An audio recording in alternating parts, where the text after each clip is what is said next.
Welcome to the Let's Get Engaged podcast. My name is Morgan, and I'm here to create content that educates, empowers, and inspires lifelong community engagement. I'll be bringing you in-depth interviews with nonprofits and community leaders so that you can make an impact in your community and around the globe. Now let's get engaged. Welcome to episode 3 of the Let's Get Engaged podcast. I am so excited to introduce you to our featured guest today. His name is James Miles, and he is the Executive Director of the Arts Corps nonprofit in Seattle, Washington. In his past, he has been an accountant, an actor. He's been on Broadway, film, TV, at least 300 commercials. He's also been a garbage man, a hip-hop educator, a youth educator, and absolutely inspirational. Born in Chicago, spent some of his time in Brooklyn. Here to talk to me today, James Miles.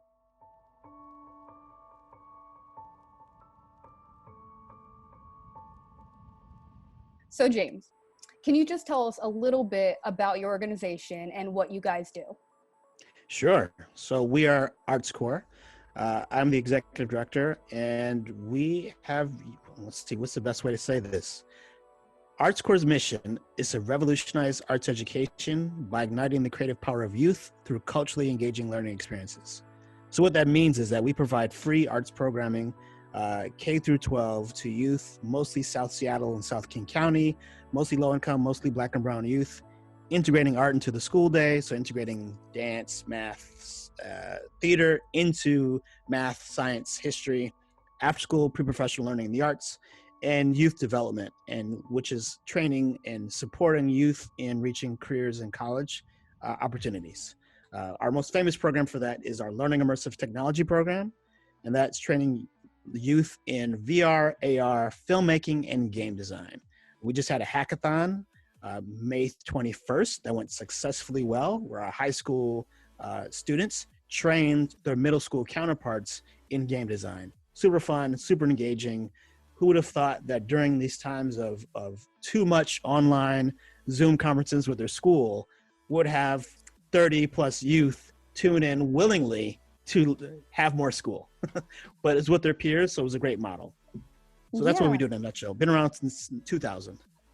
I think that's awesome. And I think it's amazing what you're talking about, these aspects of virtual reality, game design. Mm-hmm. A lot of arts initiatives stick to a lot of the baseline of arts, and that's a lot of the normal creative painting, maybe filmmaking, things of that nature. But you guys are obviously expanded way beyond that, and you're providing these types of educational opportunities while teaching them these creative skills. Which is really cool. So you guys, I feel like you're almost like the revolutionary arts group that we've been waiting for, right? Like you're more dynamic, right, than we used to. Yeah. That's right. Because our slogan is to make art anyway. So despite what's going to happen, you make your art, and you define what art is to you. You are the artist. If you can hold a paintbrush or wiggle your eyeballs or anything, you are an artist. We're all artists, and it's about awakening the artist inside yourself, and then unleashing that artistry into whatever you want to do in your life, whether that's being a plumber or whether being a professor or being a producer, whatever it is, the 3 Ps, art will make it happen. Right. And I just made that up. I love it. It should be a t-shirt. I'm going to make a t-shirt for it. Plumber, professor, pundit. Yeah. And then on the back, just artist, right? Yeah, artist, right. And so obviously the kids are on board for this, right? You're saying it's like they're tuning in even after going online to do their schooling. And I feel like what that shows us is how adaptable the kids are, honestly. A lot so more than us adults in a lot of ways. They're more malleable. They bend a little better. They react a little better sometimes because they haven't been forced to any sort of routine exactly yet. And I think they're going to lead the way for us, definitely. Oh, 100%. Right? Yeah. At the front of every revolution was an artist and a youth. Right? Holding hands. So your organization focuses on the arts, obviously, but it does a whole lot more than that. And so we've mentioned these education programs, these mentor programs, you've got college work opportunities going on integrated into your programming, which is awesome. So at the end of the day, why do you think it's so important to provide these types of services to your community beyond just the creative experience?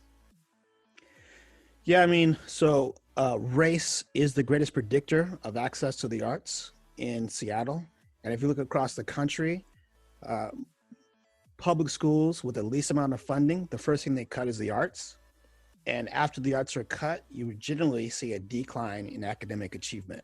So there's a link between art, play, and social emotional learning, your academic mindsets. So that's the important part for us. If you unlock the creativity that exists within yourself, you open up a world to, especially a young person who's never had those opportunities, to a world that they didn't know existed. One of our students who is now in Teach for America was in our program, learned hip hop music production and vocal production, and because of that, became very interested in languages, because that's what being an MC is about, is language. And so she started studying Arabic, is fluent in Arabic, Spanish, and English, and with the goal to work for the United Nations. And that's because of hip hop music. So you would think like, oh, well, she wants to be a rapper. No, but the art excited her brain to think in ways that weren't there previously. Yes, and linguistics. I'm going to give a little shout out. Linguistics. Public anthropology. Linguistics is an Okay, anthropological thing. So, that's right. yeah, it's a small world, us anthropologists. But the linguistics portions, they're really fascinating. And Yeah. and they actually, I think, have done studies where they talk about how different parts of your brain light up as you're trying to understand Hmm. different languages and things of that nature, or languages that use clicks and pops apparently make Right. different, things fire on your brain. I think that's really cool that she just got inspired by that. And Right. I like what you said about, obviously your area code determining things. I always thought that that was one of the pitfalls of the American education system, was the fact that your tax Hmm. dollars and your communities were determining your opportunities and your levels of education, and for a lot of Right. kids, the type of meal that they had in their stomach, or whether they had a meal or not. So your area code should not determine your access to the arts ever. Yeah. So Yeah. I think it's great that you guys are wide reaching the way you are. No, thank you. Yeah. I mean, if we go to the Bill of Rights, you have a right to bear arms, you have a right to freedom of speech, but there's no right to an education. And I think that's evident in our educational system that has been stagnant for the past 50 plus years in terms of opportunity and achievement gaps. And then just in our national standing in education, uh, 10 years ago, we were number 10 or maybe 9. And now we're 21 in terms of academic achievement. And I may be reaching too high. We may be closer to 30 or 36. Mm-hmm. So, And I'm encouraged almost in some ways to see how the education system adapts to COVID-19. Um, hmm. some of the kids are reporting about how they're learning more efficiently at home. Even kids at the ages, 12 or 13 are saying, I was always distracted by certain kids in my class, or the teacher was always trying to handle those kids, and we weren't Yes. spending Yeah. as much time on education. And they're finding, actually, at least the kids who were well behaved and who are a little bit more disciplined potentially, are doing better at home. And what does that tell us about the Hmm. way the system is running right now? So, Right. it might be a little silver lining potentially in this whole dark cloud that has been quarantine. Right. Is that maybe the education system will adapt into something a little bit better. Who knows what it'll look like, I would love for that to happen. I think we all would. right? Yeah. Okay, so your organization is providing a whole lot of services, and Yes. so could you tell everyone a little bit about how you guys are training teachers to become aware of those services that you guys are providing? Yeah. So we're doing online professional development with school districts. Just yesterday, we led professional development for Highline Public Schools, which is our southern neighbor in Seattle, for K through 5 and 6 through 8. So basically K through 8, we train the teachers in culturally responsive arts integration, SEL, and academic mindsets. The response from the teachers was excited. Like, it's a 4-part series, and the teachers are loving every aspect of it. After the first session, the second session happened, and teachers were like, we tried these things online, they worked, thank you. So that alone is like what we need to keep doing our work. And the more teachers are like, yes, can we try this tactic? What other ideas do we have to engage young people? How else can we understand their understanding of content, assess their understanding of content besides a test or a written word, something that is staid and true, but is played out. Like, kids don't want to learn that way. What other opportunities can you provide them? And they're reaching out to us to help them support that. So reaching out to teachers has been really helpful in spreading the wealth of what we do as an organization. And then things like this has been really helpful. These podcasts and talking about arts and arts education, and people hearing the great things we're doing in a time of digital learning. Have also done analog. So we're bringing free art supplies, arts kits, art books, crayons, paint brushes to sites where food is dropped off, as you were saying, like where kids come to need to eat. At those same sites, those young people can get food and can also get an artistic way or outlet for them to navigate their responses to COVID-19. Talk about how they feel, what they want to be in life, all broken down with an artistic lens. So when you ask like, oh, how do people learn about it? It's through word of mouth, right? Arts Core is a community, and that community grows and grows as we get older and older as an organization. And we just, education is really important to everyone on staff. Everyone on staff is both an artist and an educator. So you put us all in one room, you're gonna have some fun classes. And that alone is enough for the price of entry. My metaphors have gone. They've gone. I don't know any more metaphors. I just make them up every day. I think they're amazing. I've always been a fan of poetry or just beautiful wording or something that makes you sit down and think a little bit more. So, I have no complaints here, and I have an odd feeling that our audience will probably agree with me. So good. You're obviously surrounded by a lot of artists, beyond speaking in from your own perspective. So yes. Would you have any advice on how us in the audience and other people at home can support local artists? I know a lot of them they're losing their jobs. A lot of them are teachers. People don't have the extra cash on hand to support things like local arts. And the arts festivals, all those big things that we've been relying on, they're just not available to us right now. So, what can we do and how can we support artists? I think one thing is for Instagram Live, a lot of artists have gone Instagram Live to showcase their art, whether it's comedy, whether it's music, whether it's roller skating.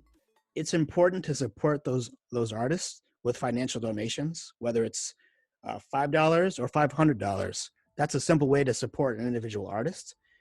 And equally important, I won't say more important, is reaching out to your local council, your local government, your local representatives, and talk about how important the arts are for you and your life and your community. Because when we invest in artists, we're investing in ourselves. If we harken back to the Great Depression, the New Deal was successful because yes, it provided more access to education, but also it invested in artists, and not just wealthy white artists in the 1930s. I mean, it invested in artists of color in the 1930s to tell their stories, to capture history. If we take the arts out of our lives, we are missing a whole subset, not even a subset, a major portion of our story, COVID-19 related, that will not be told in 10 years. It'll be forgotten. We need us as artists to capture that, to tell it, and to say, here's what it was like. Here's the nightmares, here was the dreams. Here's what I felt, here's what other people felt. Here's what we could imagine to be our future.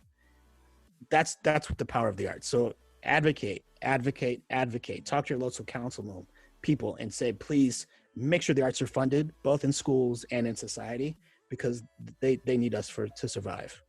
And they're sustaining us right now. They're sustaining us. I mean, everyone's turning on Netflix or right. And music and I loved when I saw everyone in Italy dancing together, like playing the same song from the balcony, and just the power of art and the way it is unifying people. It is soothing people. It's just, And it's the first thing that we cut in funding in the education system. And it Sure might is. be a good time for us to rethink that move, Mm-hmm. because it's integral. It's an integral part of the human existence. The arts Yeah, are. it's so And, key. we can't let it fall to the wayside. Mm-hmm. Absolutely. So, is there anything that you would ask the audience to do today, right now, this moment, to be helpful? What would be your number one choice if you could say My run number out one right now? choice, I would say one, take a deep breath, breathe, pause.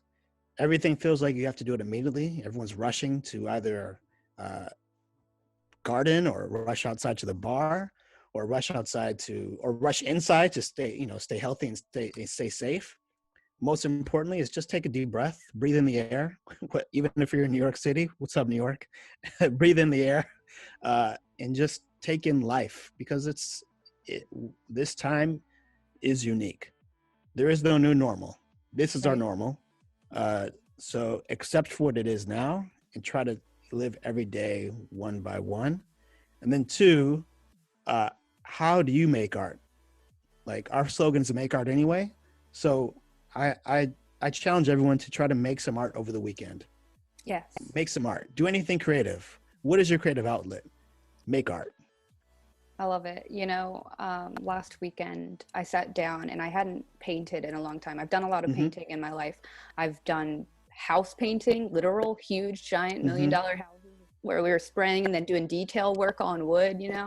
I Right. have been a face painter for children's birthday parties where I turn kids into Spider-Man and butterflies. Right. I always been painting things, and I just sat down the other weekend with nothing in mind, and I had a whole bunch of pieces of wood, and I just wanted to paint like colors and see what moods came out. Like I wanted to Mm-hmm. not think about it. I didn't want to think like I need to paint Right. a flower and it needs to be pretty and I want to be happy with it. I was like, let's not play that game today. Right. Let's Right. just do it for the fun and the joy of just doing it. And the one that I liked the least in the beginning ended up being my favorite in the end. Of course. Right? I was like, the one that I was like, Right. wow, this one's the worst. I don't like it at all. And then by the time I was done, it was my favorite and I kept it. And Yeah. I gave the other ones away, and I was like, I'm gonna hold I on to love this that. one. Right. So I Yeah. agree with you. I encourage everybody to just let that channel flow, whatever that channel looks like for you. And Whatever it is. it Yeah. can look like a lot of different things. It can look like doing hair. It can, it's what people There's art in usually, everything. right? When people think about Yeah. art, I think they get trapped in a certain perspective, but there's so many ways to be artistic. And I Mm-hmm. agree with you. I want everyone to get out and do it too. It's Memorial Day Yeah. weekend. Most people have an extra day, so you have an extra day to try. Extra day to make art. That's Yeah, right. one Thank more you. day. Thank you. So I also, if you have any handles or taglines or anything on social media that you want anyone to follow. Yes, please follow us at ArtsCore. That's at ARTSCORPS, ArtsCore. And then my personal handle is Fresh Professor at fresh_professor. I love it. Both of us, ArtsCore and Fresh Professor, tweet and Instagram to your delight. Awesome. Awesome. And I Yeah. have a lot of respect for you. I taught undergraduate sociology for 2 years. Oh And yes. Okay. teaching, educating, it doesn't matter how It's old they are. tough. It's all tough. It Nope. doesn't matter if they're It's all 2 years tough. old, 12 years Or old, 200. Yeah. 22, 72. Education Yeah. is hard. Teaching is hard. And the people who do it are gems. So I just will say thank you to all the teachers Oh, and thank you. educators, and thank you to all of the artists at ArtCore and everybody who's holding it down and helping out all of those local kids and giving them job opportunities and growth opportunities. I think it's really phenomenal. That's awesome to hear. Thank you. Thank you, Morgan. Well, thanks for being on Let's Get Engaged, James. Of course. Thanks for having me. I look forward to everything that you guys are going to do in the future. We'll be keeping close tabs on you for sure. I love it. I love it. Great. Thank you. Cool. Thanks for listening. And remember, if you want to be featured next on the Let's Get Engaged podcast, shoot me a DM on Instagram or an email at letsgetengagedpodcast@gmail.com.